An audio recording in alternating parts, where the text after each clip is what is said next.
She's crying. My baby's crying. Hey guys, welcome back to my channel. My name is Morenike Okoma. Hope you guys are keeping well and still keeping safe. Today's video is going to be all about my labor and delivery story. I gave birth during the pandemic, so it was a crazy one. So stay tuned. So I actually still remember the day that I found out I was pregnant. Not that I'd forget, lol. The girl is 1 to 2 weeks pregnant. But literally I was sitting at the edge of the bathtub, like literally just staring into the pregnancy stick like, yo, what? Literally since then, pregnancy was like a whole whirlwind. It was crazy, it was amazing. At the same time, it was challenging. Listen, the heartburn, the acid reflux, it's not easy. But honestly and truly, like seeing my baby girl was so worth it. Anyways, let's get into the gist. Baby girl was meant to be coming on May 17th. Now that was me at 40 weeks. 41 weeks passed and she still wasn't here. She was chilling in my room, kicking it up, watching Netflix and chilling. I don't know what she was doing, but she was taking her time. Like I was walking, I was eating fruits. My friend brought over like 2 whole pineapples for me to eat because she thought that it induced labor. I tried everything. I had pepper, like everything, and she was not coming out. So the midwives were like, okay, cool, we're gonna actually book you in for an induction. Now, when they told me they want to induce me, I wanted to literally just like shrivel up and just dissolve into water. Fam, nah, we're not doing that. Because basically, a week before that, they had basically given me a membrane sweep. Now, nobody told me how painful membrane sweeps were. Listen, basically, so what a sweep is that what the midwife or the nurses do is that they literally just basically put their fingers up your vagina and they basically go further down to your cervix and they basically like move their fingers around to basically like separate the membranes from the baby's head, something like that, Sha. So basically, it's basically meant to obviously induce labor naturally. So it's meant to encourage the baby to come. Now, when they had done that to me, I wasn't expecting the pain because the moment she put her fingers down my wawa, I just thought, listen, I started closing my legs like I was not having it. Like I hated the sweep. Like I never want to get that done again. So when they said, okay, cool, we're gonna come and induce you, I thought, you wanna do that again? But this time stick something? No. So it was the Friday beforehand, and my midwife told me, okay, they're gonna induce you next week, Friday. So I had a whole week to try to get baby girl out. She wasn't budging. So Thursday came, and Thursday was obviously the day before, the D-Day, the day before the big day, do you know what I mean? So I remember I went Sainsbury's with my husband and bought a nice Italian style pizza, and I had this whole routine plan, like, okay, I'm gonna have my Italian pizza, like my last supper before baby girl gets here. In the morning I'm gonna wake up, pray, just soak myself in worship, get myself ready, and then obviously at 1:30 I'm gonna make my way to the hospital, get induced. No, this is actually what happened. Yeah, I don't know, it might just be a miscommunication, but we've got her written in our diary for today. Right. But maybe the midwife misunderstood or something. But yeah, if she could come today, we have a bed available today. Okay, cool. Is that alright? Alright. Yeah? Awesome. Alright then, so there's no big rush, so don't tell her not to panic. Okay. Just come whenever she can get her bits together. Okay. And then we'll see her then. Is that alright? Alright, alright. Alright then, we'll see you a bit later. Cheers, thank you. See you later, bye-bye. Bye. So I'm just without What did it mean? She told me Friday. Did she? She didn't tell me Thursday. So why did they have you done for She Sunday? said she'd like, because it was a week. I went on Friday, so a week from today. If you look at the date is there. Yeah, she didn't say today. She didn't. I'm not prepared. Oh my god. I want to be angry. I want to be so angry. Are you joking? They've been trying to call me on pause. Jordan's playing Call of Duty on my phone. Wow. Okay, cool. Apparently they got the dates wrong. They're expecting me to come in now to get induced. What? Yeah, they called Ezogo's phone. Are they crazy, these people? Yeah, they called Ezogo's phone saying that they've been trying to get a hold of me, etc., etc. That they've been expecting me since 1:30 to come and get induced. That they've got a bed for me. And then I'm being serious. And then Ezogo said that, oh, but you know, she thought she was meant to come in tomorrow. That's what the midwife said. And they said no, that on their date they've got me down as today, 1:30. These people just that confusionist. Okay, so what did they say you should do? They said I should make my way there. There's no rush, but I should start making my way to come and get induced. That I should bring all my stuff with me. Only you. Yeah. That Ezgo can drop me to the door, but that's it. From there they'll get someone to come and help me with my luggage and stuff like that. Jesus Christ. Okay, your luggage is only one. Yeah. Oh, no problem. How are you? How are you feeling? Mom, I'm shaking. Don't shake. Oh. Let's pray. Let's pray. So, can you imagine? Midwife told me Friday. They're telling me Thursday I've got to come in and get induced. I was not ready. When I was not ready. Let me tell you, like, listen here. After experiencing that sweep, I had to, like, mentally to prepare yourself to get induced. I feel like it's a big thing. And the fact that they were basically telling me to come in a day beforehand, like, that completely messed me up. But I thought, you know what, okay, cool. After like literally like spazzing out for like a good half an hour, I said, okay, cool. Packed my bags, I got myself ready. Myself and my husband got ourselves into a cab and we went to the hospital. Because of COVID, he wasn't allowed to stay with me, so he had to leave. So once he left, a lady basically helped me carry my bags upstairs and took me to the room where I was going to be staying at. So the room was pretty much, you know, like a casual room. It had a bed, window, and like a bathroom, toilet area, sorry. So once I got myself settled down, the first midwife came up to me and she was like, oh, you know, she basically explained to me what an induction was, and she was like, you know, inductions usually take between 3 to 5 days, so don't have any huge expectations. You might be going home in about 5 days, so, you know, just get yourself comfortable, you know, relax.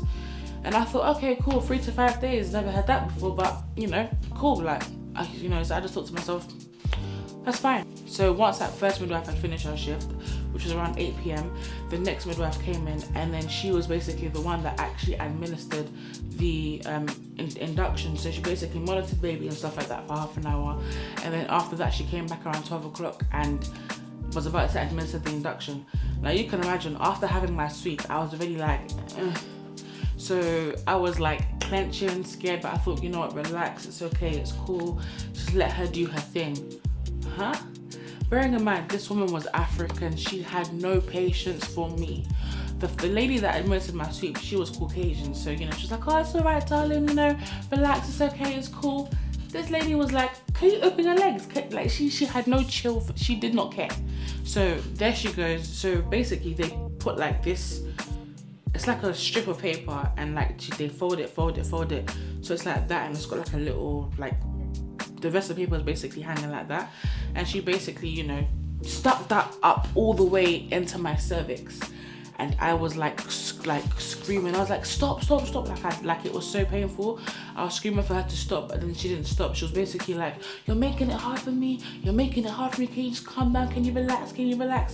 And literally, like, I just felt so violated. I started to cry, and I just felt so dumb, because I thought, if I can't handle a simple inducement is not a word, but if I can't handle this, if I can't handle a sweep, how the hell am I going to push a baby out in 3 to 5 working days?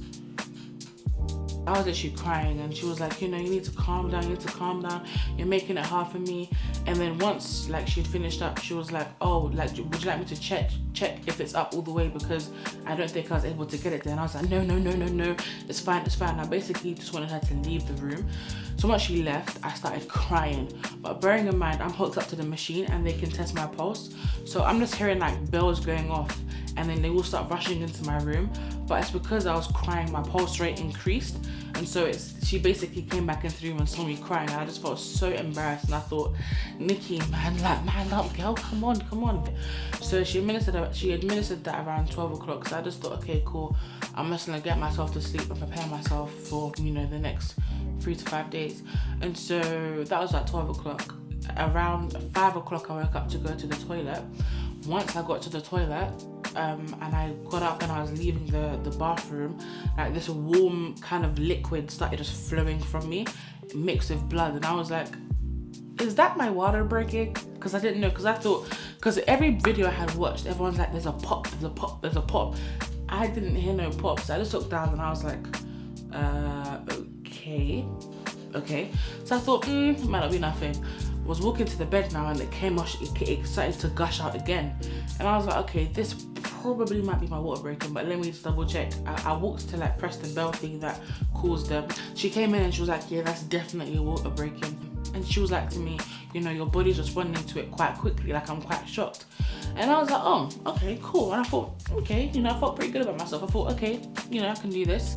So for my ladies out there, you know, when it's that time of the month and you go to the toilet and you have like that cramping sensation in your bottom stomach, like near your abdomen area, that's literally how it felt. So once my water broke, it literally felt like I had like that tightening in my stomach, and instantly my contractions started. They were like about what? I think they were about, I wouldn't even say up to 10 minutes apart, about 8 to 9 minutes apart my contractions started. So once they started, I was, you know, weathering them. I was like, okay, you know, this isn't bad. I went to sleep and then I woke up. It was around like 7 o'clock now. And it got to the point where, okay, these contractions were like, yo. It got to the point where it was becoming painful. So the next midwife now that was on shift was called Claire. Yeah, so Claire was on her shift and I was like, oh, hi Claire, you know, she introduced herself to me, introduced the student midwife that was also on whatever job there to me, and I was like, oh, hi, yeah, whatever. So once she came back in, I was like, oh, hi Claire, so basically these contractions are at the point where it's getting quite painful, can I get some pain medication? And she was like, yeah, sure, I'll get that for you. And I was like, okay, thank you. 10 minutes go by, 20 minutes go by, 30 minutes go by, 45 minutes go by. I call back and I'm like, oh, hi Claire, pain medication, but by this time my contractions are increasing. They're about, let's say, 6 minutes apart, and they are so intense. So what was happening with my contractions was that, because the midwife described it to me as like a tightening, like an increased wave, and then it like kind of calms down, then you get the break and then it comes again. My contractions were like 2 at once. It was like contraction, then break. So I was literally having like 2 contractions at once and then a break. And when I spoke to her, I was like, I really need this pain medication, like I'm in a lot of pain. And she was like, okay, yeah, you know, we're just getting that prepared for you, blah blah blah. And I thought, okay, if you could hurry up. Then she came back, let's say about an hour and 15 minutes, an hour and 20 minutes later, and gave me paracetamol and like, I don't know what the other tablet was. I want to say cocodamol, but I'm not too sure. But she gave me like paracetamol and another tablet and told me to take it. But by this time that I was taking it, the contractions were at a point where it was like, yo, I'm gonna need more than this. And so I asked her, I was like, you know, thank you for the pain medication. How long is it gonna take to kick in? And she goes, 40 minutes. Okay, so it took you an hour and a half to get me pain medication that's now gonna kick in 40 minutes when my contractions have left the building that the paracetamol was at. Cool. So I'm there like, okay, yeah, I'll firm it, whatever, cool. So I'm there breathing through my contractions, and I'm at a point now where it's like, people are calling me, I can't talk, like my family's trying to get in contact with me, my friends are trying to get in contact with me, and I'm just like, listen, don't call my phone. My husband was calling me, and it was at a point where the contractions were so intense that I just couldn't talk. So in my head I was thinking, okay, cool, all I need to do is just get to 6 centimeters dilated and I'll be fine, because my husband can come and stay with me. So when Claire gave me the medication, she told me that, you know, this paracetamol, whatever's gonna knock you out, you're gonna sleep and then be able to, you know, face the contractions again. I did not sleep. Every time I was getting to the point where I was drifting off, the contraction would like kick me up again and wake me up. So it got to a point where it was so painful. So like it was like 2-3 hours now. The contractions were like painful, like on a scale from 1 to 10. So at first I was actually laying on the bed, and then rather than laying on the bed, I started to sit up. It was still hurting. So whenever each contraction would come, I'd basically go to the chair, sit on the chair, and basically try like sort myself out. And it got to a point where that wasn't helping. So I called again and I was like, oh, hi Claire, I need more pain medication. And she was kind of like, oh, you know, we just gave you some. And I was like, yeah, it's not kicking in, it's not working, I'm not going to sleep, the contractions are really bad. And she goes, okay, that's fine, I'll get that ready for you. As usual, 10 minutes came, 20 minutes came, 30 minutes came, and then I called again and I was like, oh, hi, can someone come please?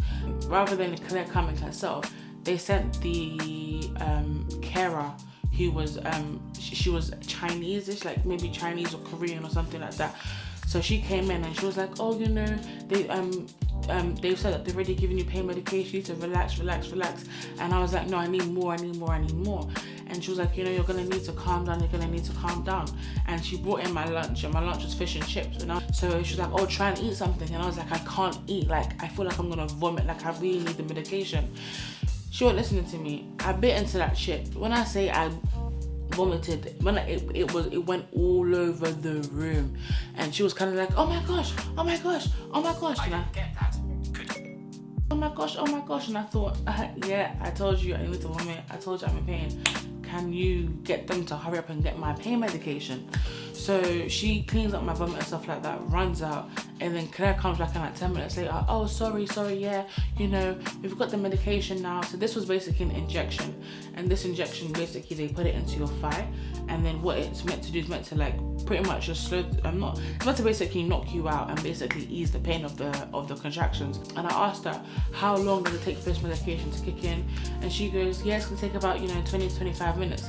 I just thought, Claire, sis, you're taking the mic, because I ask you for pain medication, you bring it like 10 years later.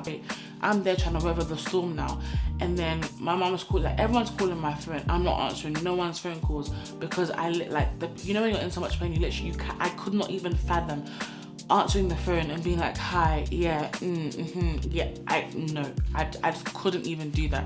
So it got to a point where it was like, this was like 6 o'clock, and bearing in mind I had basically been in labor from 5 a.m, just contracting, like going through the contractions, and it got to a point where I just could not take it anymore. So the contractions were literally pressing on my stomach, and I felt the urge to like literally poo. So sorry for being so blunt, but I felt the urge to poo. So whenever the contractions would come, I run into the bathroom and basically try and do a number 2. So whilst I'm there and I'm complaining, I call them again, and I was like, oh, can I get some more pain medication? They sent the Chinese lady in again, and she was like, you know, there's no more pain medication, we can't give you anything else, you're just gonna have to relax and calm down. And I'm thinking, relax and calm down, I'm in pain. But they're like, you know, there's nothing else that we can do, you're gonna have to calm down, take it easy, blah blah blah. Okay, cool, whatever. And then about half an hour again later, she goes, the Chinese lady comes back in again, and she goes, oh hi, yeah, your husband's outside. And I thought, what? And she was like, oh yeah, you know, your mum called and she basically complained, blah blah blah, so you know, we've allowed your husband to come in and see you. And I just thought, okay, these times the contractions were out, but they were at a 15 out of 10. And I thought, okay, fine, cool. So I'm getting up to basically go and meet my husband. And as I'm going there, I see Claire, I see her little midwife friends, and they're all laughing, bubbling it up. And I'm thinking, Claire, how many times have I called your name? Claire. How many times have I asked you for pain medication? Claire. Claire. You don't want to take me seriously? Cool. So I'm there walking, and they're like,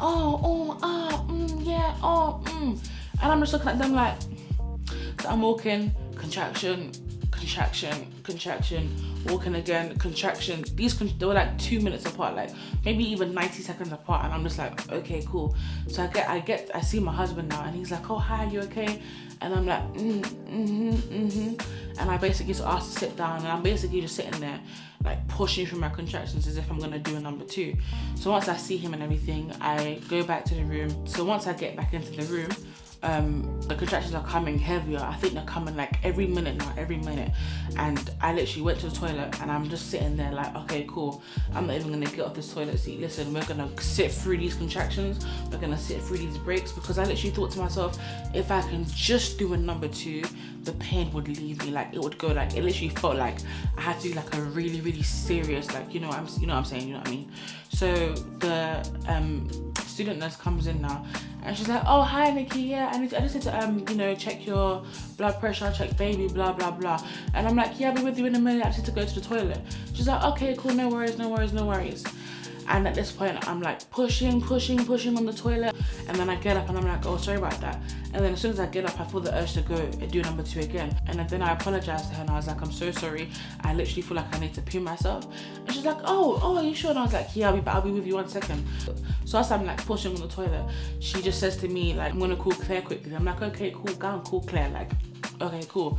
And Claire comes in and all the midwives come in and they're like, oh, is everything okay, darling? And I'm like, yeah, I just had to really, really, really poo. And they're like, that's not a poo, darling, that's the baby. And I'm just like, eh? That's the baby, get up, darling. We don't want a baby to fall in the toilet, blah, blah, blah. And I'm just like, what? So I'm just like, no, I need to poo, please. They're like, come on, get up, darling. So one lady like holds my arm here, another one holds my arm here. They literally carry me off the toilet seat and they literally push me onto the bed. They spread my legs open and they're like, okay, cool, check how dilated she is. Whoa, 10 centimeters dilated. Okay, the baby's coming, I can see the baby, blah, blah, blah, blah. And I'm just like, oh my gosh. And they're like, okay, you need to call your husband now. They called my husband. They're like, okay, cool, can you come back in? And then literally holding my hand, don't push, Nikki, don't push. Hold it in. And I'm just like, I'm trying. I really need to go to the toilet.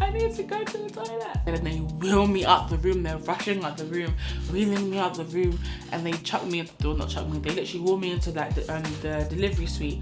Hold it for your husband, don't push. And I'm just like, okay. Once my husband got into that room, sis, hey, I started pushing. Follow it. The only way out is to go through that pressure, okay? We've got to go through it. Follow what your body's telling you to do. As in, I was holding his hand, yeah? God, as in, fam, the way I was holding his hand, yeah, I was like, literally. And I just started pushing. And, you know, it was crazy because I just literally thought to myself, he could have been here labouring with me if you guys had checked how dilated I was. But you know what, whatever, cool, I'm a push. So I started pushing, and literally like, you know, there was a midwife there that she had like these bright blue eyes and like she was so encouraging, like, you know, you can do it. And I was like, I can't do it. About 20 minutes later, baby girl came out and she was 7 pounds and 6 ounces. And literally I can't even, like the whole experience, I mean, honestly, it wasn't the greatest experience. I don't know if it was because of COVID, but I really felt as though the midwives they didn't take me seriously when I said I needed pain medication, when I said I needed, you know, aid, like I was in pain. I don't think they took me seriously. And, you know, it wasn't my plan to actually give birth naturally. Anyone that knows me knows that I didn't want to. I was always like epidural, because like I was so frightened of the pain. But in hindsight, I do bless God and I thank God that I was able to give birth naturally, because it's just such a rewarding experience knowing that your body was able to do that. So I'm so thankful, but at the same time, the service that I received, or the care, that I received at that hospital was not the best. Like, I did not feel catered to, I did not feel cared for. It was literally at the last minute that they were like, okay, cool, let's let's sort her out, you know. And can you believe I even forgot Claire? So when I was pushing, she goes to her friends, oh, I know she's gonna give birth today. And I thought, really, Claire, really? So obviously it was quite shocking for me as well, because the first midwife told me 3 to 5 days, and I ended up giving birth the next day, like 24 hours later. And because of COVID, it was weird, because the midwife that done my sweep before I was admitted to the hospital told me that, you know, once my husband came in during labour, he could stay. But once we got to the hospital, once I had given birth and everything, they basically told me I had to go. So he couldn't even stay with me in the hospital. So the experience wasn't the greatest, because I laboured alone. I didn't feel like I was catered to. They basically ignored, you know, all the requests I was pretty much giving. And, you know, if not for God, literally I probably would have had that baby on the toilet seat. Even post giving the baby, when I was put into the ward where you've just given birth, like the care there was actually atrocious. Like it wasn't nice. And I'm not sure if it was because of COVID or because that's how they just are in the hospital, but it wasn't the greatest experience. I just couldn't wait to get home. Shout out to my mums, because when I came home, I was just met with so much love. Like, in African culture, what we do is that your mum or your mother-in-law actually stays with you once you give birth. And my mums were with me, and there was so much help. They gave my baby girl her first bath. shout where the message is from? Obosi. Obosi. She's Straight fresh from from Obosi Obosi. village. Obosi, babe. Obosi. Uma, she's not Obosi.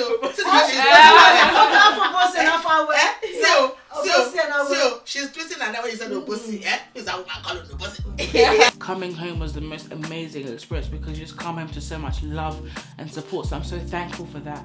So I just want to shout out to my mums and just say thank you. Shout out to my husband, he was amazing. But yeah, that was literally my labor and delivery story. Would I do it all over again? 100%. Like seeing her face every day, cries and whatnot, it's just so rewarding and I'm just so thankful. So yeah guys, that was my labor and delivery story. I hope that all made sense because sometimes when you're retelling the story you forget things and you say things in a different order, but hopefully that all made sense to you guys. Thank you so much for watching. Remember to keep safe and I'll see you guys in my next video. Also, don't forget to subscribe and make sure you leave a comment down below on how you found the video and what other videos you'd like to see from me in the future. So I'll see you guys in my next video. Bye guys.